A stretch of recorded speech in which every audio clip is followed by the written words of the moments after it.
exercice. Les députés qui vont rester là attendent la prochaine législature.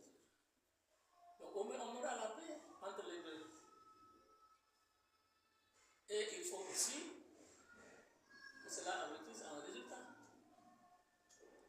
Que tous qui se mobilisent aujourd'hui, ou qui disent se mobiliser dans la société civile, dans les partis politiques, eh bien qu'ils sachent qu'il n'y a qu'un moyen d'y arriver. C'est que tout le monde se débarrasse de son ego. Que nous soyons une seule et unique voix. Une seule et unique main pour agir. Donc que les gens oublient leurs origines. Qu'ils oublient qu'ils ont des partis politiques. Qu'ils fassent cause commune. Et naturellement feront commune contre ce qui se prépare. Si nous ne le faisons pas, l'émiettement politique fera que n'importe qui peut encore revenir et nous vendre du vent. C'est cet appel-là que je lance moi à la carte politique, que je lance à la société civile. Il faut aussi que cette société civile-là sache que c'est bien de faire des communiqués, c'est bien de manifester. Mais le problème de fond n'est pas là. Le problème de fond, c'est de savoir mobiliser l'électorat. C'est ça le problème qui va nous sortir de cette situation. Et si on mobilise l'électorat, on retrouvera un parlement normal. Donc un gouvernement normal, un président normal. Il faut y arriver.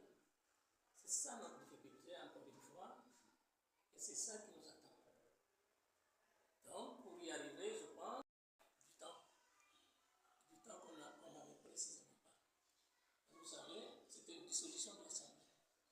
Dissolution, ça veut dire précipitation en tout, y compris les investitures, la mise en place des instruments de campagne, etc.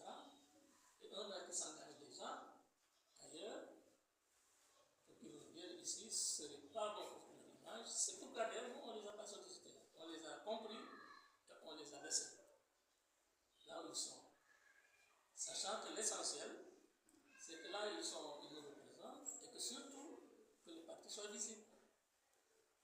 Figurez-vous que tous nos maires, là, les communes qu'on a avaient voté pour nous, qu'on avait investi dans le département de Mbour et dans d'autres départements. Et peut-être on parlerait de, je ne dis même pas Forest, mais on aurait eu au moins un ou deux députés. N'est-ce pas? Mais c'est ça. Parfois, il faut savoir accepter le sacrifice. Rester justement dans sa peau, en fait, sa peau.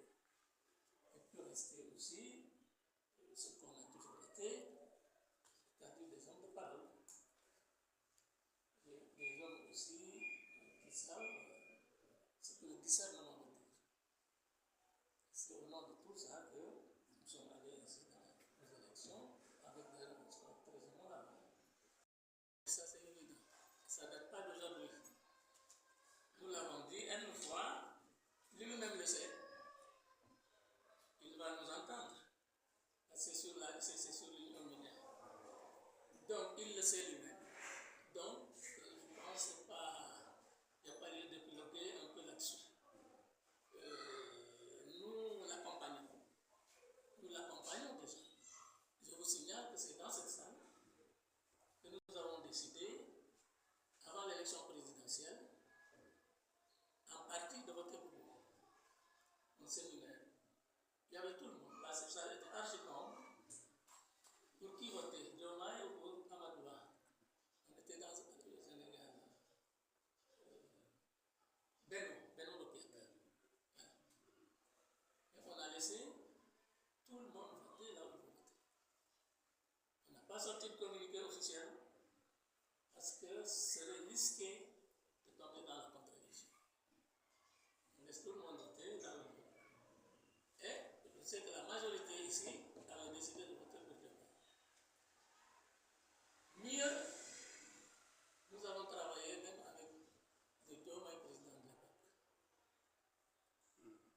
C'était général adjoint à piloter ce dossier-là. Et les gens de Diomaye président, maintenant ils sont éclatés, c'est vrai, mais ils n'osent pas dire le contraire. Parce que devant moi, souvent qu'il les appelait. Donc Maître Tal de Mour, à qui il m'a passé un jour d'ailleurs. Il allait à Niagara. Vous voyez, les autres maintenant, votent pour Amadouba, on a compris qu'ils ne pouvaient pas faire autrement pour une raison très simple. Ils étaient habitués à travailler dans ce cadre-là, surtout les maires.